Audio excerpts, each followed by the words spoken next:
नमस्कार। स्वागत है आपका YouTube चैनल उल्टा चश्मा में। लेकर आया हूं आपका अपना कार्यक्रम विश्लेषण विद वानखड़े। देश के सूचना और प्रसारण मंत्री, information and broadcasting minister he uninformed हो, असूचित हो या गलत सूचनाएं प्रसारित कर रहे हो या गलत बयानबाजी कर रहे हो, तो इससे बड़ा देश का दुर्भाग्य क्या हो सकता है। खेत ही बागड़ को खाए तो क्या कर सकते हैं। युवा नेता जो लगातार परिवारवाद को कोसते हैं और स्वयं परिवारवाद के प्रोडक्ट है, अनुराग ठाकुर, जिनके पिता हिमाचल में मुख्यमंत्री, बेटा केंद्र में मंत्री।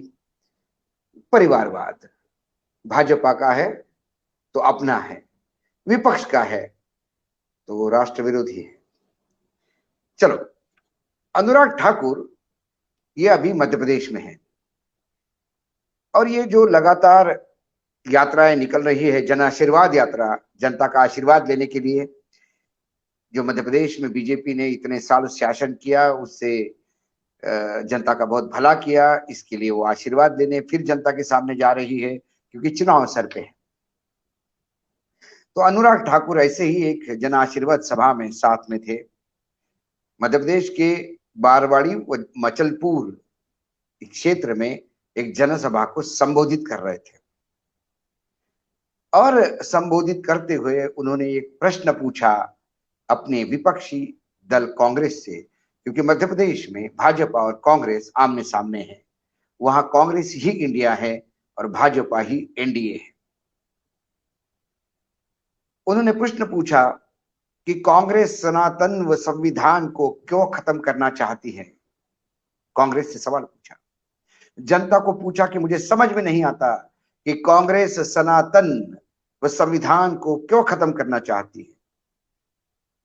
कांग्रेस पार्टी हिंदू धर्म और सनातन को क्यों बार बार अपमानित करती है, अपमानित करने में कोई कसर नहीं रखती। बाबा साहेब आंबेडकर के संविधान का कोई मोल नहीं है कांग्रेस पार्टी को। कांग्रेस और घमंडिया गठबंधन, जो इंडिया को घमंडिया कहते हैं, कांग्रेस और घमंडिया गठबंधन संविधान और सनातन को खत्म करना चाहता है। और फिर सवाल उठाया कि राहुल गांधी और सोनिया गांधी, डीएमके के नेता जो उदयनिधि स्टैलिन है, उन्होंने जो सनातन धर्म के बारे में कहा उसमें चुप्पी क्यों साधे हुए है। ये वक्तव्य है, ये सवाल है अनुराग ठाकुर जी ने जनता के सामने रखे, कांग्रेस पार्टी को रखे। उन्होंने कहा आगे कि केंद्र और राज्य सरकार, मध्य प्रदेश की सरकार, देश की सांस्कृतिक वैभव को बढ़ाने का काम कर रही है और इसी के चलते वो जनता से वोट मांग रहे हैं। अब मैं इसको अनइन्फॉर्म्ड ब्रॉडकास्टिंग मिनिस्टर क्यों कहता हूं, क्योंकि ना इनको चीजों का समझ है, ना भारतीय राजनीति का कोई अभ्यास है। पिता बड़े नेता तो बेटे को विरासत में नेतागिरी मिली,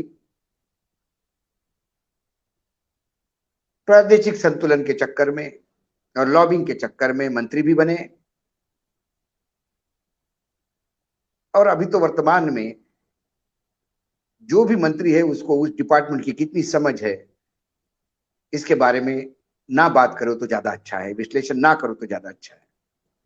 लेकिन फिर भी इनके भाषण में जो उन्होंने कहा, तो उस भाषण का विश्लेषण यदि मैं करूं तो ये पूरा झगड़ा जो है वो लगातार कांग्रेस पार्टी को, जो सनातन हिंदू धर्म के खिलाफ और संविधान के खिलाफ कहते हैं, वो इसलिए कि उदयनिधि स्टैलिन के पिता मुख्यमंत्री है, जैसे इनके पिता हिमाचल में मुख्यमंत्री थे, वो भी परिवारवाद और ये भी परिवारवाद।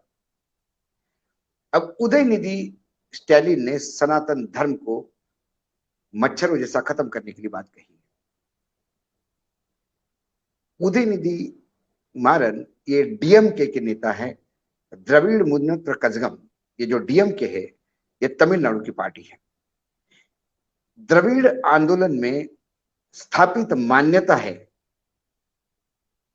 जो ई रामास्वामी पेरियार, जिसे इस देश के दलित पिछड़े अपना आदर्श मानते हैं, उन्होंने तमिलनाडु में सवर्णों के प्रकोप से, इस सनातनी धर्म मानने वाले सवर्णों के प्रकोप से जब बहुत ज्यादा उत्पीड़न हुआ तो उन्होंने एक आत्मसम्मान आंदोलन छेड़ा और उसकी उपज ही डीएमके है।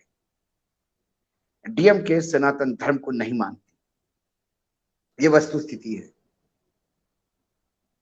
जैसी जम्मू कश्मीर में पीडीपी कोई भी भारतीय जनता पार्टी के सोच विचार को नहीं मानती, लेकिन सत्ता का मक्खन खाने के लिए ये सब इकट्ठा हुए। लेकिन पीडीपी पे जो आतंकवादी पार्टी का लेबल लगाते थे, वो पीडीपी के साथ सरकार बनाने में लग गए, क्योंकि ये आंकड़ों का खेल था। तो डीएमके ये इंडिया का पार्टनर है क्योंकि वो भाजपा विरोधी है। लेकिन डीएमके की विचारधारा ये इंडिया की विचारधारा हो सकती है, ये कतई नहीं जैसे पीडीपी की विचारधारा भाजपा की नहीं हो सकती, क्योंकि कॉमन मिनिमम प्रोग्राम होता है। वही कॉमन मिनिमम प्रोग्राम जब होगा तो उसमें सनातन धर्म वाली बात नहीं होगी। लेकिन फिर कांग्रेस को कोसना है, तो सवाल ये उठता है, यदि इंडिया में डीएमके है तो एनडीए में एआईएडीएमके है, और एआईएडीएमके ये डीएमके से ही निकली हुई पार्टी है, और वो भी ई रामास्वामी पेरियार को अपना आदर्श मानती है, वो भी सनातनी धर्म का विरोध करती है। तो सनातनी धर्म का विरोध करने वाली एआईएडीएमके अनुराग ठाकुर को चल जाती है, उस पे वो कुछ बात करने को तैयार नहीं, ना नरेंद्र मोदी जी ना अमित शाह जी बात करने को तैयार है, लेकिन डीएमके पे जरूर वो सोनिया और राहुल का वक्तव्य चाहते हैं, क्योंकि उन्हें पता ही नहीं है एआईएडीएमके भी पेरियार को मानती है और सनातन धर्म के बारे में वही विचार रखती है, वही उनकी राजनीति है। लेकिन क्या करें, एनडीए का घटक दल है, उसपे हिम्मत ही नहीं, औकात ही नहीं इनकी सवाल पूछने की।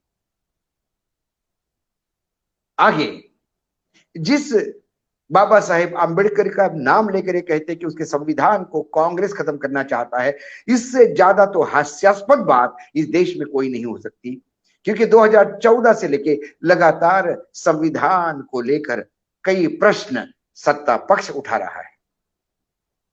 बाबा साहेब आंबेडकर ने सनातन धर्म के बारे में क्या कहा था?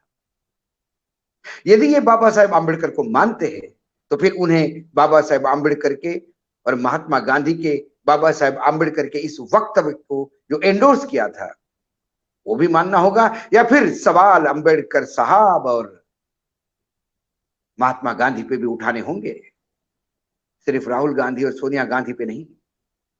आंबेडकर जी ने कहा था, जाति प्रथा को धर्मशास्त्रों के समर्थन है, जाति प्रथा को धर्मशास्त्रों का समर्थन है, इसलिए हिंदू इससे मुक्त नहीं हो सकता, और यदि जाति प्रथा से हिंदुओं को मुक्त करना हो तो फिर वेदों और शास्त्रों को डायनामाइट लगाना होगा। ये वक्तव्य बाद में कई जगह छपा, और एक जगह जहां मैं बताऊंगा तो शायद अनुराग ठाकुर जी अपने सर पे हाथ मार लेंगे। पृष्ठ क्रमांक 99 डॉक्टर आबा साहेब आंबेडकर संपूर्ण वाङ्मय, page number 99, the total literature of Baba Saheb Ambedkar, part 1 खंड 1। और इसको प्रसारण किसने किया, इसको प्रकाशित किसने किया? भारत सरकार सूचना और प्रसारण मंत्रालय। सूचना और प्रसारण मंत्रालय ने बाबा साहेब आंबेडकर संपूर्ण वाङ्मय खंड 1 ये जो प्रकाशित किया है, यदि उसी को हमारे काबिल मंत्री आदरणीय अनुराग ठाकुर एक बार पढ़ ले तो उन्हें यह तय करना होगा कि वो धर्मशास्त्रों को डायनामाइट लगाने के लिए बाबा साहब के साथ खड़े हैं या सब बाबा साहब का विरोध करने के लिए। ये संविधान का जो रचयिता है, संविधान जिनकी अध्यक्षता में लिखा गया, इस विश्व का सबसे बड़ा अर्थशास्त्री, बेहतरीन कानून विशेषज्ञ, इस भारत मां का लाडला सुपूत डॉक्टर बाबा साहेब आंबेडकर को भी इन्हें सवाल पूछने होंगे। यदि ये सवाल ये उदयनिधि स्टैलिन को पूछते हैं, यदि ये सवाल ये राहुल गांधी और सोनिया गांधी या एनडीए के घटक दल को पूछते हैं। मैं ये मेरा वक्तव्य नहीं, इन्हीं के प्रकाशित किए हुए किताबों के बारे में बोल रहा हूं। अपेक्षा रखता हूं कि कम से कम सूचना प्रसारण मंत्रालय द्वारा प्रकाशित किताबों को एक बार अवश्य देख लें। रही संविधान की बात, तो एक सज्जन है विवेक देबराय। ये कोई अरे गहरे नथु खैरे नहीं है, ये भारत के आर्थिक सलाहकार परिषद के अध्यक्ष है। भारत की अर्थव्यवस्था कैसी चले, आर्थिक नीतियां कैसी हो, इसका ज्ञान जो परिषद आदरणीय प्रधानमंत्री नरेंद्र मोदी जी को देता है, उसके ये अध्यक्ष है।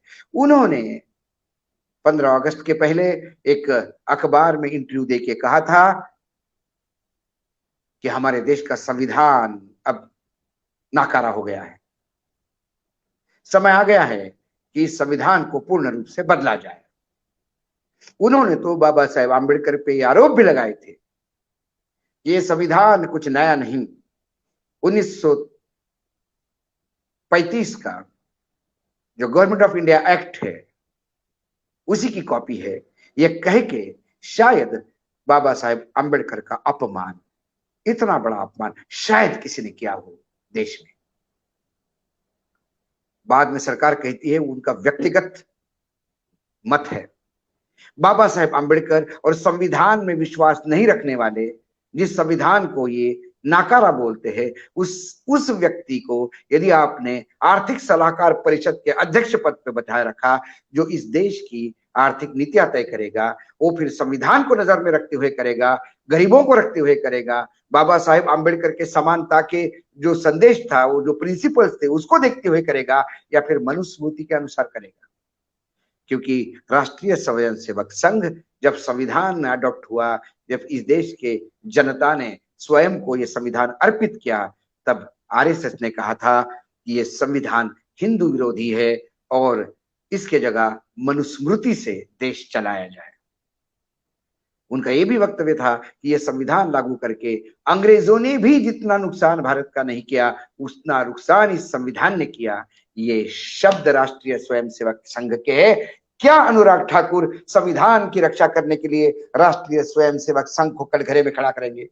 क्या अनुराग ठाकुर सनातन धर्म की तथाकथित रक्षा करने के लिए बाबा साहेब आंबेडकर और महात्मा गांधी को कटघरे में खड़े करेंगे?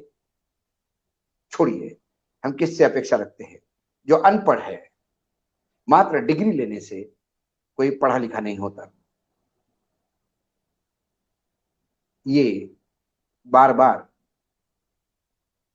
प्रूव करके रेखांकित करते हैं हमारे मंत्री।